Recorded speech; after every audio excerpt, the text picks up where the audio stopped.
আমার প্রিয় বোনেরা, আপনি যখন আমার মতো বক্তাদের কাছে অনুষ্ঠানে এসে বলেন দোয়া করুন যেন একদিন আমি হিজাব পরতে পারি, আপনাদের জন্য যারা বোঝেন যে আপনার হিজাব পরা উচিত কিন্তু প্রতিদিন বিভিন্ন বাধার সম্মুখীন হয়ে তা পরতে পারেন না বা ছেড়ে দিতে হয়, আপনাদের জন্য যারা প্রতিদিন শালীন পোশাক পরেন শুধুমাত্র নামাজ পড়ার জন্য এবং তারপর খুলে ফেলেন সমাজের স্বীকৃতি পাওয়ার জন্য, এটা আপনার জন্য। কারণ সাহস লাগে প্রতিদিন অপরিচিতদের সামনে, সহকর্মীদের সামনে, সহপাঠীদের সামনে, এমনকি কারো পরিবারের সামনেও ভিন্ন দেখাতে সাহস লাগে। সম্ভবত এখন হিজাব শব্দটি পড়ার পরেও আপনার ভেতরে নেতিবাচক অনুভূতি তৈরি হচ্ছে, আপনাকে অনুভব করাচ্ছে শ্বাসরুদ্ধকর বিচারের মুখোমুখি। এটা সহজ নয় যখন সকলে আপনাকে বলে আপনি শালীন পোশাক পরলে সুন্দর দেখাবেন না, যখন সমাজ আপনাকে শেখায় যে পুরুষের দৃষ্টি আপনাকে মূল্য দেয়, যে এটা না পাওয়া মানে আপনি অপ্রাসঙ্গিক, অপ্রিয়। আপনার সন্দেহ ও ভয়কে বাড়িয়ে তোলে সোশ্যাল মিডিয়ার প্রভাবশালীরা, যারা প্রথমে দৃঢ়ভাবে ঈমানের বার্তা দেন, তারপর মাথার কাপড় থেকে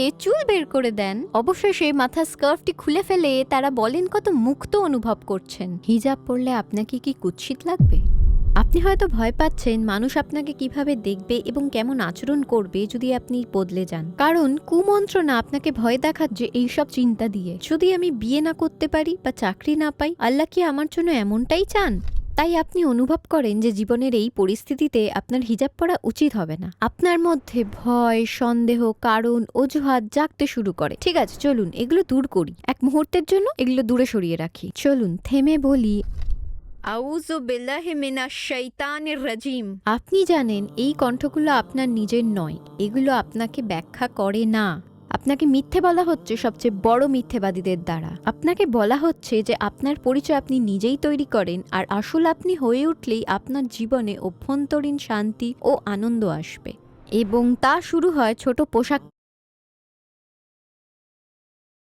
শান্তিতে আছেন? ছোট পোশাক পরার পর থেকে আপনি কি সুখী? আপনার কি আরো ভালো বন্ধু হয়েছে, ভালো জীবনধারা হচ্ছে, এবং ভালো মানুষরা কি আপনার দিকে আকৃষ্ট হচ্ছেন বা আপনি তাদের দিকে? আপনাকে মিথ্যে বলা হচ্ছে আপনার জীবনে কিছু একটি অনুপস্থিত এবং আপনি সেটা জানেন। তাহলে এক্ষুনি এই মুহূর্তে থামুন, এটা আপনার জন্য। আপনি এটা আকস্মিকভাবে দেখছেন না, তাই থামুন। আপনার হৃদয় স্পন্দন শুনুন, ধীরে শ্বাস নিন, চোখ বন্ধ করুন এবং বলুন, হে আল্লাহ, আপনি সঠিক। আল্লাহ, যদি এটাই আপনার ইচ্ছে হয় আমি শুনলাম এবং মানলাম, কারণ আপনি, হে আল্লাহ, আমার দেহের প্রতিটা অণুর প্রকৃত মালিক এবং আপনার পূর্ণ অধিকার আছে আমাকে আদেশ দেওয়ার যেন আমি এই সুন্দর আমানত, এই বিশেষ বিশ্বাস আপনার ইচ্ছে মতো রক্ষা করি। ঠিক আছে, চলুন আরেকটু গভীরে যাই। যদি আপনি আপনার দেহের প্রকৃত মালিক হতেন তাহলে এর নিয়ন্ত্রণ আপনার হাতে থাকতো, কিন্তু আপনার মূল্যবান চিন্তাধারা এবং বিভ্রান্তিকর ওয়াসওয়াসা সমূহ আপনার পাকস্থলী, ফুসফুস বা শিরায় প্রবাহিত রক্তের ওপর কোনো প্রভাব ফেলে না। আমাদের হৃদয়ের স্পন্দন এই ভিডিওর শেষ অবধি চলবে কিনা তা আমরা জানি না,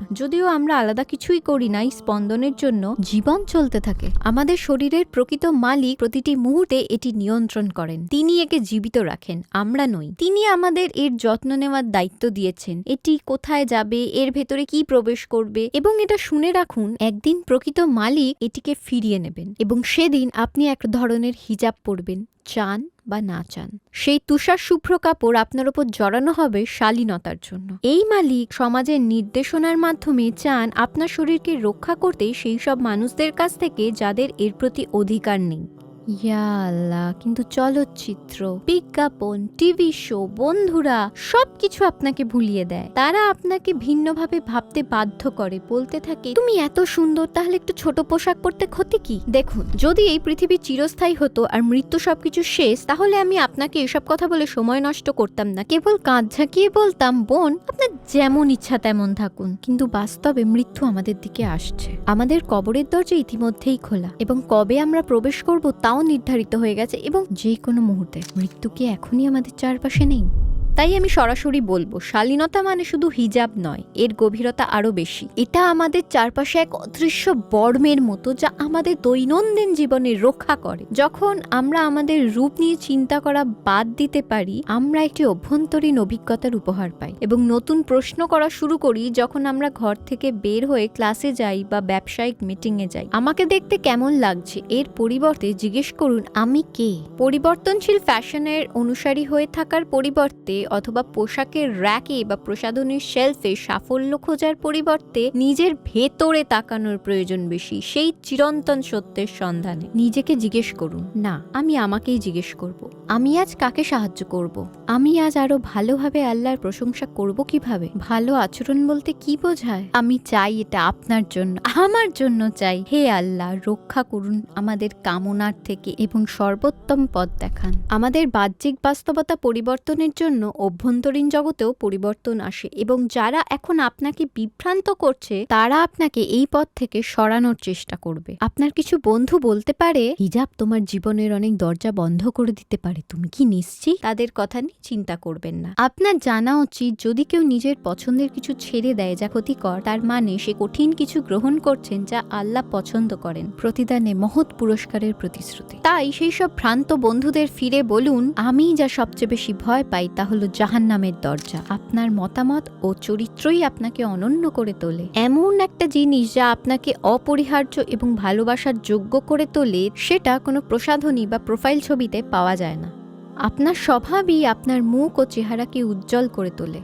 আমাদের হিজাব পরা উচিত কারণ আল্লাহ আমাদের থেকে এটাই চান। তিনি এটি চান কারণ তিনি আপনাকে ভালোবাসেন, তাই আপনাকে আমাকে প্রকৃত মূল্য শেখাচ্ছেন। অন্যের চোখে সুন্দর দেখানো অতটা আনন্দদায়ক নয় যতটা আমাদের প্রভুর চোখে সুন্দর হওয়ার মতো। তিনি বলেন, আমি যদি এ কুরআনকে পাহাড়ের ওপর অবতীর্ণ করতাম তাহলে তুমি আল্লাহর ভয়ে সেটিকে বিনীত ও বিদীর্ণ দেখতে। এইসব উদাহরণ আমি মানুষের জন্য বর্ণনা করি যাতে তারা নিজেদের ব্যাপারে চিন্তা ভাবনা করে। আল্লাহ ঘোষণা করেছেন, আপনি পাহাড়ের চেয়েও শক্তিশালী হিজাব পরার দায়িত্ব দেওয়ার মাধ্যমে। আপনি যথেষ্ট শক্তিশালী ওয়াসওয়াসাকে দূরে সরিয়ে দেওয়ার জন্য। কে পারবে আপনাকে পরাজিত করতে যখন আল্লাহ আপনার পাশে? আপনি যা হারানোর ভয় পাচ্ছেন তার পরিবর্তে আপনাকে অফুরন্ত সম্পদ দেওয়া তার জন্য কঠিন কিছু নয়। এটা বুঝুন বোন, এবং বিশ্বাস রাখুন এবং বলুন, হে আল্লাহ, যদি এটাই আপনার ইচ্ছে হয় আমি মান্য করলাম।